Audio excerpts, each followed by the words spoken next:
Salam dəyərli izləyicilər. Bugünkü sual izahlarımız təbii zonalar mövzusundandır. İzahımıza keçmədən öncə sizdən bir istəyim olacaq. Kanalımıza abunə olaraq videolarımızı bəyənərək bizə dəstək ola bilərsiniz. İndi isə keçək sual izahımıza. 6-cı suala baxaq. Ekvatorial meşələrə xas olmayan xüsusiyyətləri seçin. Deməli, ekvatorial meşələrə xas olmayan xüsusiyyətləri istəyir bizdən.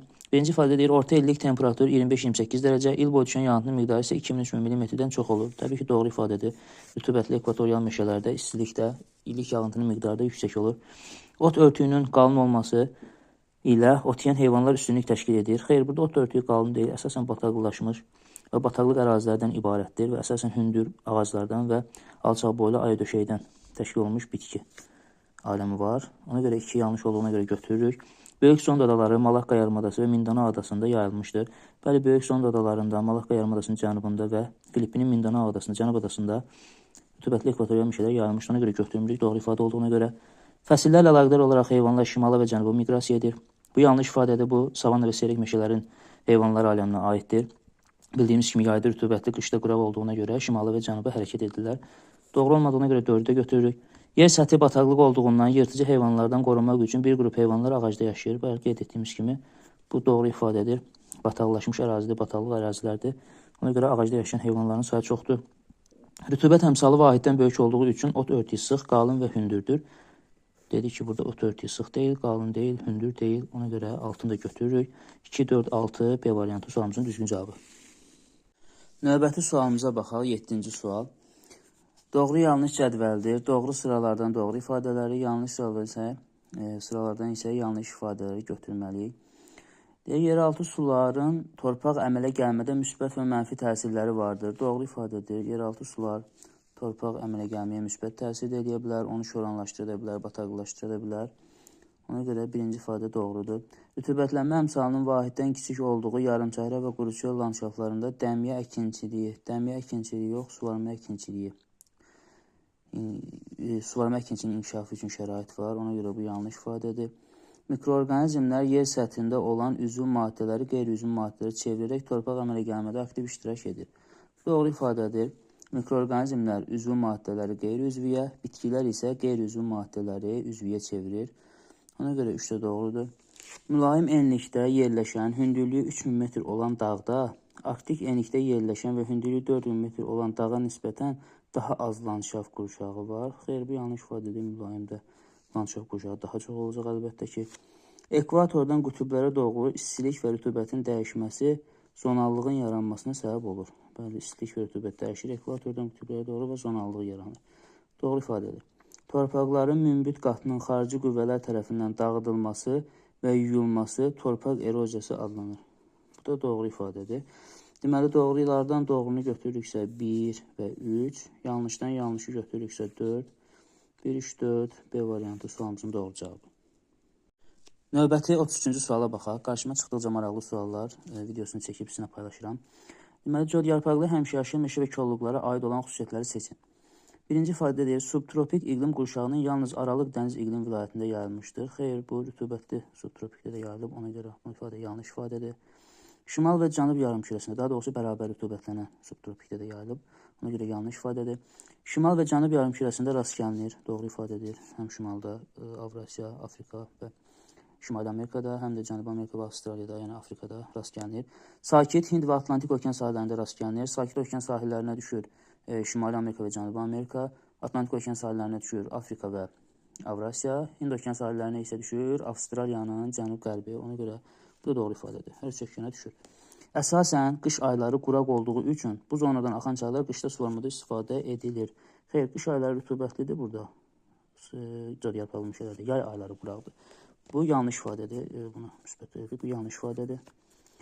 Yerləşdiyi iqlim qurşağı daxilində bütün iqlim vilayətlərində yağıntı qış aylarında müşahidə edilir. Bu da yanlış ifadədir. Çünki bayaq qeyd etdik ki, bərabər rütubətlənəndə də var və il boyu yağıntı eyni səviyyədə paylanır. İstisevər bitkilərin inkişafı üçün imkanlar böyükdür. Bəli, rütubət çoxdur burada. İstisevər bitkilərin inkişafı üçün də şərait var. Bizdən aid olan xüsusiyyətləri istədiyinə görə götürürük 2, 3 və 6. 2, 3 və 6 D variantı. Növbəti suala diqqət edək, 35-ci sual. Muson meşələr təbii zonasına aid olan xüsusiyyətləri seçin. Şimal materiklərin şərq sahillərində rast gəlinir. Bəli, bu doğru ifadədir. Musson meşələr, şimal materikləri, Şimali Amerika və Avrasiyanın şərqində rast gəlinir. Avrasiyada həm mülayim, həm də subtropik iqlimdə, Şimali Amerikada isə sadəcə subtropik iqlimdə rast gəlinir. Mülayim iqlim qurşağının mövcud olduğu bütün materiklərdə rast gəlinir. Bu yanlış ifadədir, çünki Cənubi Amerikada mülayim iqlim var, amma musson meşələri yoxdur. Dəyişkən rütubətli meşələr təbii zonasına geniş rast gəlinir. Təbii ki, musson meşələri dəyişkən rütubətli meşələr təbii zonasıdır. Bu da Cənub-Şərqi Asiyada, Şərqi Asiyada geniş bir ərazini əhatə edir, həmçinin Şimali Amerikanın şərqində. Çin, Yaponiya, Monqolistan kimi ölkələrdə geniş yayılmışdır. Çin, Yaponiyada ola bilər, amma Monqolistanda ola bilməz, yanlış ifadədir. Şərqi Asiyada musson meşələri qırılaraq çəltik əkin sahələrinə çevrilmişdir. Doğru ifadədir. Yaponiya və Çin kimi ölkələr demək olar ki, musson meşə təbii zonasının tamamını mənimsəmişdir. Ona görə bu ifadə doğrudur. Meşələrin sıxlığı ilə əlaqədar zəif məskunlaşmışdır. Xeyr, bayaq qeyd etdiyimiz kimi demək olar ki, tamamı mənimsənilib həmin o zonanın, musson meşələrinin. Bizdən aid olan xüsusiyyətləri soruşursa 1, 3 və 5 C variantı. Növbəti 2 suala baxaq, 40 və 41-ci suallara baxacaq. Deməli, 40-cı sualda terminlər verilib. Paramos, selvas, lianos və komposlar və buna uyğun cavabları qeyd etməliyik. Cənubi Amerikada ekvatordan şimaldakı savannalar. Ekvatordan şimaldakı savannalar lianoslar, cənubdakı savannalar isə komposlar adlanır. Ona görə A gedir 3-ə. Cənubi Amerikada ekvatorial meşələr selvaslar adlanır. Cənubi Amerikada Ant dağlarında yüksək dağ çəmənləri paromoslardır. Yüksək dağ çəmənləri paromoslar adlanır Cənubi Amerikada. Və Cənubi Amerikada ekvatordan cənubdakı savannalar isə qeyd etdiyimiz kimi komposlar adlanır. Buna görə 1-ə C, 2-ə B, 3-ə A, 4-ə D elə A variantı düzgün cavabımız olacaq. 41-də deyək, coğrafi təbəqəyə daxil deyil. Coğrafi təbəqəyə nə daxildir? Atmosferin alt qatı, litosferin üst qatı, yəni yer qabığı, bütünlüklə hidrosfer və biosfer coğrafi təbəqəyə daxildir. İndi buna uyğun olaraq mezosfer əlbəttə ki, daxil olmayacaq. Çünki dedik ki, atmosferin ancaq troposfer qatı, burada troposferi qeyd edək ki, daxildir. Üst mantiya daxil olmayacaq, amma litosferin üst qatı daxil olacaq. İonosfer daxil olmayacaq, ancaq troposfer daxildir. Bütünlüklə hidrosfer və biosfer də daxildir. Bizə daxil deyil deyirsə, götürürük 1, 3 və 5-i. Düşüncə, burada da A variantı. Növbəti belə bir suala baxaq, 42-ci sual. Deyər, uyğunsuzluğu müəyyən edin, yəni uyğun olmayan variantı götürməliyik. Kompostların quraqlıq dövrü iyun-iyul aylarına təsadüf edir. Kompostlar Cənubi Amerikada cənub subekvatorial iqlimdə yerləşən savanna və seyrək meşələrdir və cənubda subekvatorial iqlim qurşağının quraqlıq dövrü qış ayları, yəni cənubun qış ayları iyun-iyul ayları olduğuna görə doğru ifadədir. Doğruya doğru verir, buna görə götürmürük. Codyarpaqlı həmişəyaşıl meşələrin torpaqları qara və qonurdur. Xeyr, qəhvəyi torpaqlardır. Yanlış verilib, yanlış verdiyinə görə götürmürük. Pampalarda qara-qırmızı torpaqlara geniş rast gəlinir. Bəli, Cənubi Amerikada La Plata ovalığında, Argentina və Uruguay ərazisində pampalarda qara-qırmızı torpaqlar geniş yayılmışdır. Doğruya doğru verdiyinə görə bunu da götürmürük. Şimal yarımkürəsində, savannalarda qış fəslində quraqlıq yaşanır. İstər şimal yarımkürəsində, istər cənubi yarımkürəsində savannalarda qış fəsli quraqdır. Qış fəsli quraqdır, yəni subekvatorial iqlim qurşağı quraqdır. Doğruya da doğru verdiyinə görə bunu da götürmürük. Cənubi Amerika və Afrikanın canlı aləminin bənzər olması geoloji keçmişdə eyni qonun tərkib hissəsi olduğunun göstəricisidir. Bəli, doğru ifadədir. Gondvananın tərkib hissəsidir. Lakin yanlış verildiğine görə cavabımız Y variantı olacaq. Növbəti suala baxaq. Bu da maraqlı sualdır. Deməli, Euler-Venn diaqramı verilir. Buna uyğun olaraq tropik səhraya aid olan, qütb səhrasına aid olan və bunların hər ikisinə aid olan xüsusiyyətləri seçməliyik. Yer vahələr, yəni oazislər yaranır. Vahələr bildiyimiz kimi həm qütb səhralarında, həm də tropik səhralarda yayılır. Ona görə də hər ikisi üçün orta cəhət kimi götürə bilərik bunu. Torpaq örtüyü zəif inkişaf etmişdir. Yenə hər ikisində torpaq örtüyü zəif inkişaf edib. İstər tropik səhrada, istər qütb səhrasında hər ikisinə uyğundur. Sutkalıq temperatur amplitudu böyükdür. Sutkalıq temperatur amplitudunun böyük olduğu isə tropik səhralardır. Çünki onların çox kontinentaldır həm də ərazi. Ona görə də sutkalıq temperatur amplitudu çox yüksək olacaq. Deyir, vahələrində canlı aləm nisbətən zəngindir. Bu da tropik səhraya aiddir. Vahə olan ərazilərdə canlı aləm həm bitki, həm də heyvan aləmi kənar ərazilərə görə daha zəngindir. Amma bu qütb səhralarına aid deyil. Çünki qütb səhralarında zaten heyvanlar vahədə də eyni saydadır, quraq ərazidə də eyni saydadır. 5-ciyə baxaq. Bitki örtüyünə rast gəlinmir. Heyvanat aləmi soyuğa və güclü küləyə uyğunlaşmışdır. Qeyd etdik ki, zaten soyuğa uyğunlaşıb olan heyvanları. 5-i götürür qütb səhrasına. Aqroqlim ehtiyatları məhduddur. Bu da qütb səhrasına. Aqroqlim ehtiyatları temperaturla əlaqədar olduğuna görə, tropik səhrada temperatur yüksək olduğuna görə aqroqlim ehtiyatları yüksəkdir. Qütb səhralarında isə məhduddur. Deməli, 1-ə 3, 4. Baxaq variantlardan C və Y-də var. 2-yə 5, 6, 3-ə 1, 2, C variantı doğru cavabımızdır. Növbəti suala baxaq, 69-cu sual. Yenə Euler-Venn diaqramıdır. Prairie və pampaların ümumi cəhəti və hər birine aid olan cəhətləri müəyyən etməliyik. Birincidə deyir, Atlantik okeana çıxışı olmaqla birdən çox ölkənin ərazisində yerləşir. Bu hər ikisinə aid xüsusiyyətdir.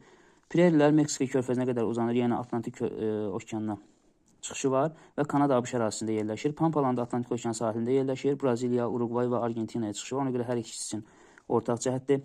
İki iqlim qurşağında yerləşən prairlərdir. Həm subtropik, həm də mülayim iqlim qurşağında yerləşir. Üçüncü ifadəyə baxaq. Şimaldan cənuba meridian istiqamətdə uzanan, bu da aiddir prairlərə. Kanadadan başlayır, Meksika körfəzinə qədər meridian istiqamətdə uzanır. Dünyanın ən mühüm taxılçılıq regionlarından hesab olunur. Çöl zonasıdır. Ona görə hər ikisinə aid olacaq. Çöl zonası ümumiyyətlə istəyir Avrasiyada, istəyir Şimali Amerikada, istəyir Cənubi Amerikada yüksək taxılçılıq zonaları. Bu baxımdan da Argentina, ABŞ, Kanada, Rusiya, Ukrayna kimi ərazilər fərqlənir. Həmçinin Çinin şimalı, Monqolistan. Cənub və Qərb yarımkürəsində yerləşir. Cənub və Qərb yarımkürəsində yerləşən, əlbəttə ki, pampalardır, Cənubi Amerikada yerləşdiyinə görə. Yerləşdiyi materik sahəsinə görə dördüncüdür. Deməli, birinci Avrasiya, Afrika, Şimali Amerika, Cənubi. Dördüncü Cənubi Amerika olduğuna görə, mən də saydım burada. Ona görə 6 da gedir pampalara. Düzgün cavabımız 1-ə 2, 3, 2-yə 5, 6. 1-ə 2, 3 olan, 2-yə 5, 6, 1, 4 A variantı. Son olaraq bu iki suala baxaq. Deməli, 57-ci və 58-ci suallara. 57-ci sualda deyir ki, suvarma əkinçiliyinin inkişaf etdiyi əraziləri seçin. Yəni, bizə quraq ərazilər lazımdır ki, orada suvarma əkinçiliyi inkişaf etsin. 3 olmaz, çünki savanna seyrək meşələrdə suvarma əkinçiliyi olmaz.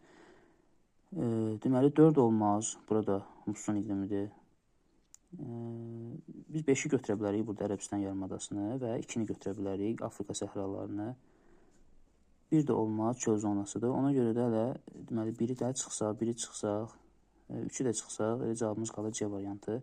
2 tropik səhra və 5 Ərəbistan yarımadası suvarma əkinçiliyindən inkişaf etdirilib orada. 58-də deyir ki, Afrikanın sahil zonası hansı təbii zonalar arasında yerləşir?